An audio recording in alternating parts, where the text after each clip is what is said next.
నమస్తే, నేను Yashoda. Welcome to Pallavi TV. Cameraman Mohit తో నేను ఈ రోజు వచ్చాను. క్రేన్ నెంబర్ 4-5 ఏదైతే బడా గణేష్ ఖైరతాబాద్ వినాయకుడు నిమజ్జనం అవుతాడో ఆ బడా క్రేన్ ఏదైతే ఉందో ఏషియన్ క్రేన్ సుమారు 5 సంవత్సరాల నుంచి ఈ క్రేనే మన హైదరాబాద్ కి తలమానికమైన గణేష్ ఉత్సవాలంటేనే, గణేష్ పండుగ అంటేనే గుర్తుకొచ్చే మన బడా గణేశుడు ఖైరతాబాద్ గణనాథుడు నిమజ్జనం అయ్యే క్రేన్ ఇదే. సో ఈసారి గణనాథుడు ఆల్రెడీ కదిలాడు. మనకు తెలుసు, ఖైరతాబాద్ వినాయకుడు మండపం నుంచి తుది పూజలు చేసుకుని మూవ్ అయిన పరిస్థితే. సుమారు 10:40 కావస్తున్నది. 10:40కి ప్రస్తుత పరిస్థితి మనం ఒకసారి చూసే ప్రయత్నం చేద్దాం. ఏదైతే tank bund crane number NTR Marg లో ఉన్న క్రేన్ నెంబర్ 4-5 మధ్యలో పోలీసులకు సంబంధించి సుమారు 3,000 మందికి సంబంధించి నిత్యం ఇక్కడ మార్నింగ్ నుంచి కూడా మనం వచ్చినప్పటి నుంచి 8 o'clock నుంచి కూడా దఫాలుగా మీటింగ్స్ జరుగుతూ ఉన్నాయి. వాళ్ళకి ప్రికాషన్స్, వాళ్ళ డ్యూటీకి సంబంధించి ఖైరతాబాద్ వినాయకుడు ఈ రోడ్ మార్గంకి ఎంటర్ అవ్వగానే వాళ్ళు 4 టీమ్స్ గా విడిపోతారు. ఆ 4 టీమ్స్ కూడా ఎవరు ఏ పనిలో నిమగ్నం అవ్వాలి అనే ప్రికాషన్స్ ఆ పోలీస్ ఉన్నత అధికారులు ఈ టీం కంతా కూడా ఇస్తున్నారు.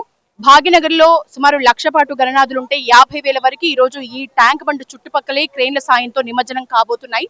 మనము భక్తులైతే ఇటువైపు లేరు, కేవలం భక్తులకి రోడ్ అటువైపే. ఈ బ్యారికేడ్ 2 ఈ 2 మార్గాల్ని ఎన్టీఆర్ మార్గ్ లో మనము అమరజ్యోతి దీపం వైపు నిలబడితే గనక అటు ఫేస్ పెట్టి రైట్ సైడ్ మొత్తం భక్తులు నిమజ్జనాన్ని, ఖైరతాబాద్ గణేశుడిని తనివి తీరా ప్రత్యక్షంగా అతని నిమజ్జనాన్ని చూడాలి, ఆ స్వామి నిమజ్జనాన్ని చూడాలనుకునే భక్తులందరినీ కూడా ఈ బ్యారికేడ్ కి అవతలనే ఉంచే పరిస్థితి, యువతలకు రానివ్వరు. అట్లాగే మిగతా బడా విగ్రహాలు కూడా ఈ రోజు ఖైరతాబాద్ వినాయకుని నిమజ్జనం తర్వాతే ఈ ఎన్టీఆర్ మార్గ్ లో విరివిగా కనిపిస్తాయి. అప్పటి వరకు కూడా ఖైరతాబాద్ వినాయకుడి నిమజ్జనం మీదే చాలా కాన్సన్ట్రేట్ చేశారు టీం అందరూ కూడా. భక్తుల రాక ఇప్పుడు దాదాపు 10:40 కావస్తోంది. ఇప్పుడు భక్తులు వస్తున్నారు ఈ ఎన్టీఆర్ మార్గ్ కి. సో ఖైరతాబాద్ వినాయకుడు ఈ మార్గ మీదకి ఎంటర్ అయినప్పుడు మనకి ఇదంతా కూడా జనసంద్రం అవుతుంది. మనం ఎవ్రీ ఇయర్ చూస్తాం, కిక్కిరిసిపోయి ఉంటది. ఇసుక వేస్తే కిందికి రాలనంత జనాలు ఇక్కడ గుమికూడతారు.